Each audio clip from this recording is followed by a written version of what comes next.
आथियाबारि जौसिन फरायसालिनि फ्रेशमेन ससेलजों लोगोसे गोदान आरो गोजाम फरायसालिफोरनि गेजेराव लोगो हमलायनाय हाबाफारिया गाजा गोमजायै जानानै थांबाय।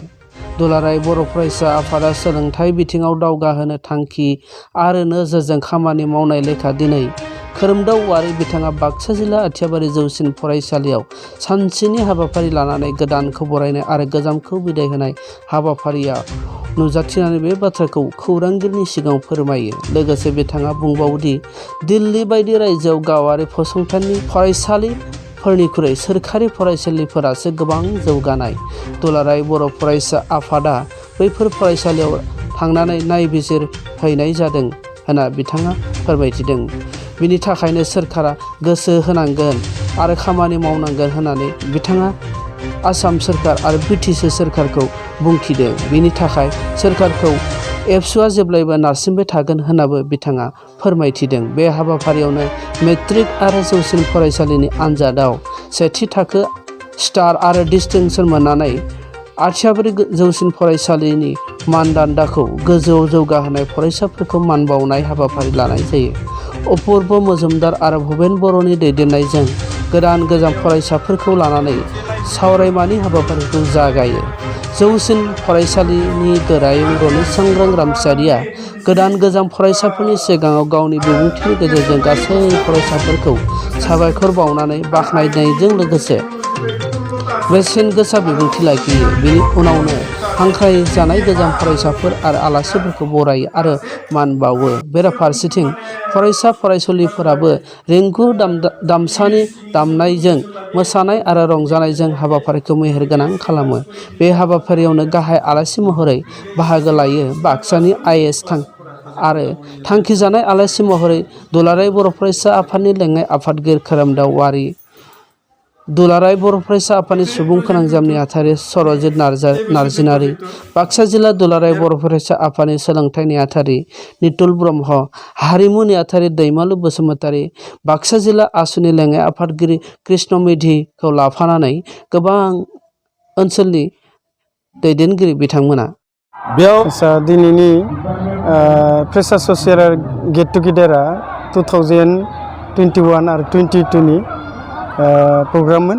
बे प्रग्रामाव जोङो गुबैयै गाहाय आलासि हिसाबै जोंनि बाक्सा जिल्ला स्कुल परिदर्शक बिथां भबेन देउरिखौ लिंनानै लाबोदों। बिथाङा जोंनि बे दिनैनि प्रग्रामखौ बेखेवनानै थांबाय। बेनि उनाव जोङो थांखिजानाय आलासि हिसाबै जोंनि दुलाराय बर' फरायसा आफादनि भाइस प्रेसिडेन्ट खोरोमदाव औवारि सार, बिथाङा ल' कलेजनि प्रफेसार, बिथांखौ जों दिनै लिंनानै लाबोनानै जोंनि फ्रेसार ससियेल काम गेट टुगेदार बेयाव फरायसाफोरखौ जोङो बिथांनि जि रोंगौथि फरायसा गौथुमाव थानानै बिथांनि जि रोंगौथि मोनबोनाय बे रोंगौथि मोनबोनायखौ स्टुडेन्टनि सायाव माबोरैहाय माने केरियार काउन्सिलिं खालामनानै स्टुडेन्टफोरखौ मोजां लामाथिं दावगालांनो हायो बेखौ जोङो आसा खालामनानै बिथांखौ दिनै मोनबाय आरो बिथाङा बेफोरबायदिनो माखासे माने फरायसाफोरनियाव दावगालु बाथ्रा बुंनानै फरायसाफोरखौ माने उत्सा खालामदो। लोगोसेयावनो जोङो बाक्सा जिल्ला बर' थुनलाइ आफादनि एडुकेसन सेक्रेटारि नितुल कुमार बिथांनि फुदिया मामोन नितुल कुमार नार्जारिखौ मोनदों आरो लोगोसे सेन्ट्रेल एबसुनि सरजित नार्जिनारि, बिथाङा दा पाब्लिकेसन सेक्रेटारि ना पाब्लिक रिलेसन सेक्रेटारि, बिथांखौ जों मोननानै जोबोद गोजोननाय मोनदों आरो जोंनि दिनै थांखिया माने जाफुंसारदों। लोगोसेयावनो बाक्सा आनसलिक सात्र खन्थानि जे आसुनि जे भाइस प्रेसिडेन्ट बिथांखौ जों लोगो मोनदों। बिथांनि नामा कृष्ण मेधिजों लोगोसे आरो सासे फैफाबावदोंमोन, बिथांनि मुंखौ आं एसे बावगारबाय। जायखिजाया दिनैनि जोंनि जे फ्रेसार ससियेल काम मिट टुगेदार बे प्रग्रामा जोबोद गाजा गोमजायै मोजाङै जाना थांदों आरो जोंनि जिखिनि थांखिमोन बे थांखिया जाफुंजोबदों होननानै जोङो बुंनो हायो आरो। खिन्थु मिट टुगेदार प्रग्रामाव मा हाबाफारि लादों? मिट टुगेदार प्रग्रामाव जोङो आसलथे गुबैयै थांनाय 2021-22 मायथाइनि जि फरायसाफोरा मेट्रिक आरो हायार सेकेन्डारियाव फार्स्ट डिभिजन मोनलांबाय, स्टार मोनबाय, डिस्टिंसन मोनबाय, बिथांमोनखौ जोङो बरायनाय हाबाफारिजों लोगोसे बिथांमोनखौ जोङो मा खालामदोंमोन, फ्रेसार्स स्टुडेन्टफोरजों एखेलेगैनो मिट खालामदोंमोन जोङो। बेफोरबायदि मोनसे आरो गोदान फरायसाजों बारग'लांनाय फरायसाफोरखौ जोङो एखेलेगैनो लोगो हमदों आरो आवगायाव जोङो मोजाङैनो बरायोमोन, नाथाय एबार 100% जितु पास सरकारनि लकडाउननि थाखाय, बेखायनो जोङो फरायसाफोरखौ जेरैबायदिहाय मोजाङै जोङो बरायनांगौमोन बेफोरबायदि सार्टिफिकेट होयोमोन, जों बेफोर सार्टिफिकेटखौ दिनै एबा बे खेबाव होनाय जायाखिसै। मोनसे बाथ्रा बुंनो दङ, बेखौ आसलते पाब्लिकनो मिथिहोनाया गाहाम, ससियेल मिडिया मिथिहोनाया गाहाम। बेयाव बावैसो सिगाङाव माबा जाखांलांबाय, एपइन्टमेन्ट होलांबाय टेटनि, हाइ स्कुल टेटनि, खिन्थु बेयाव बर' मिडियामनिफ्राय सासेबो मोनाखिसै। बर' मिडियामनि 7टा थारमाने भेकेन्सि पजिसन दङ, दाबो सासे मोनाखै। एसामिस मिडियामाव 6टा दंमोन, 3 मोनदो। बेनिफ्राय दा एसामिस मिडियामाव सासेल' दङ भेकेन्सिया। बे हायार सेकेन्डारियाव 7 भेकेन्सि दङ।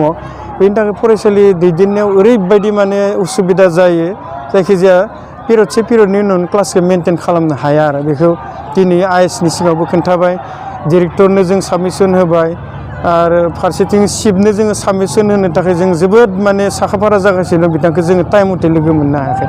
नाथाय आसामनि मिनिस्टार जे इउ.जि. ब्रह्म सारनो जों गासै माने डकुमेन्टखौ जमा होनाय जादों आरो।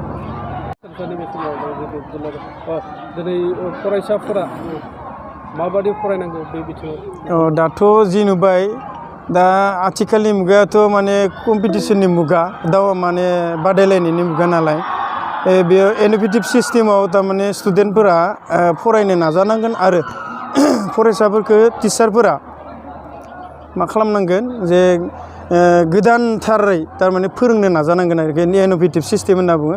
बे इन'भेटिभ सिस्टेमखौ, आल्ट्रा सिस्टेमखौ थारमाने पस्ट मडार्निज्म सिस्टेमखौ लाबोनानै माबोरै गथ'खौ माने मोजांनि सायाव मोजां फोरोंनानै माबोरै गोसोखौ दावगाहोनो हागोन, बेफोरबायदि आं मोनसे थारमाने आंनिफ्राय बा जोंनि फरायसालिनिफ्राय फोरोंगिरिफोरजों रायज्लायनानैसो मोनसे स्टेप लादो, जेरावनोखि जोंनि फरायसालियाव जेसेबां प्रग्राम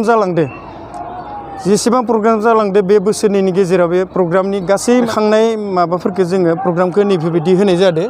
जोङो मेनटेन खालामलांनो हायो, दावगालांहोनो हायो गथ'फोरखौ गोजौसिम कमप्लिसन माने माबा खालामनो हायो, बेखौनो आङो थारमाने सानदों आरो।